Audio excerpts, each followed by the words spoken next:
Well, now I get to do the video all over again, and a guy that pisses me off. One of my guys knows I'm in a video and calls it, and it's hooked up to my phone. So anyway, you're gonna have to see part of the video in two parts, and our website only lets us put one video up. So just email me if you or call, and I'll give you the rest of that video. But I want to show you the floors real quick. You can see this. I wanted to show you because the very first video I tell you how thick. This is some thick steel they put in here. So if you're using it for function, then I'd keep it.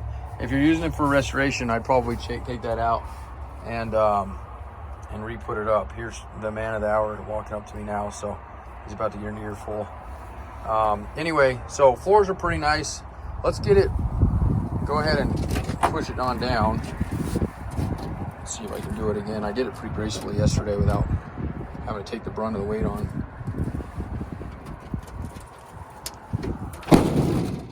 Okay.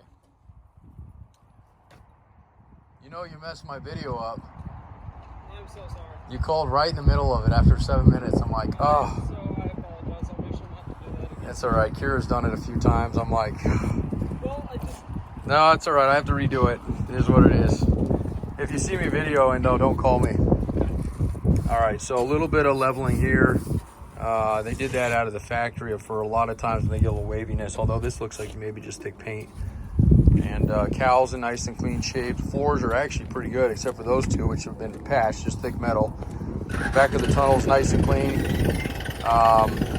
This is all nice, got a little bit of surface oxidized metal here, but nothing bad. A couple of these holes are a little wallowed out.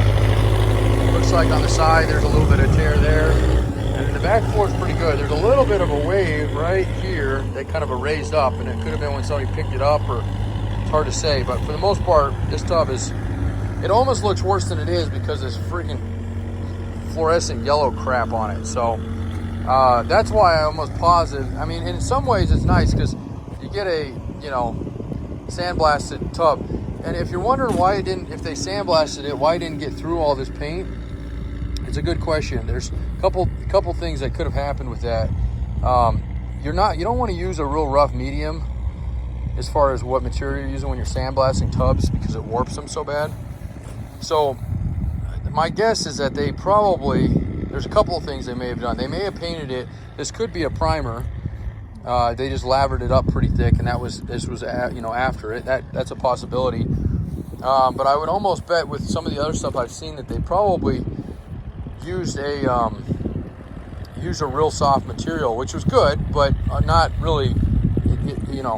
It didn't do much. So it's speculation at this point. Nonetheless, if you sandblast it, just know you're going to get down to this material underneath, and want to get all this off in order to kind of get this all leveled out. And where the heck is... All right. So the forklift was parked right here, and the easiest shot to this frame right here, and you got Chris over here doing a complete NASCAR circle.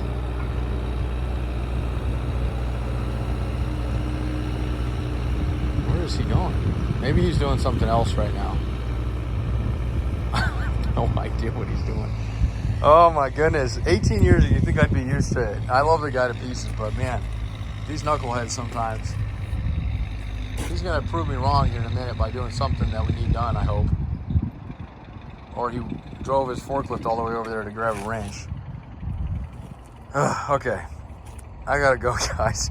Sorry for my rants in this thing. This is the daily life of a junkyard owner sometimes, so I'm sure if you other junkyards that follow me out there on YouTube and Facebook and whatnot, and Gunny, dude, get out of the way, buddy. Come here. At least I'm not mad. At least he's a good guy. He's a good boy, huh? He's a good boy. Got two of them look identical.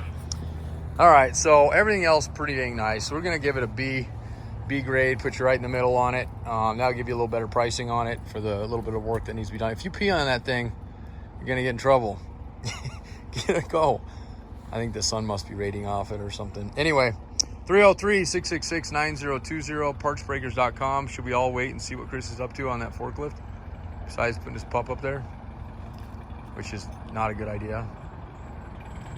And the reason is that his tires are real big. If he, oh, I see what he's doing. Okay, didn't quite need to use that today, but that's all right. It is what it is. He's got good intention, right?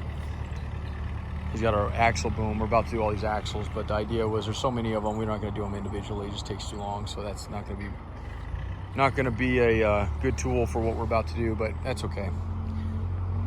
Anyway, 303-666-9020. Chris, I know I love you, buddy. You're a good employee, so if you see this and wondering why I'm talking BS about you, then, you know, it is what it is. It's one of those days, man.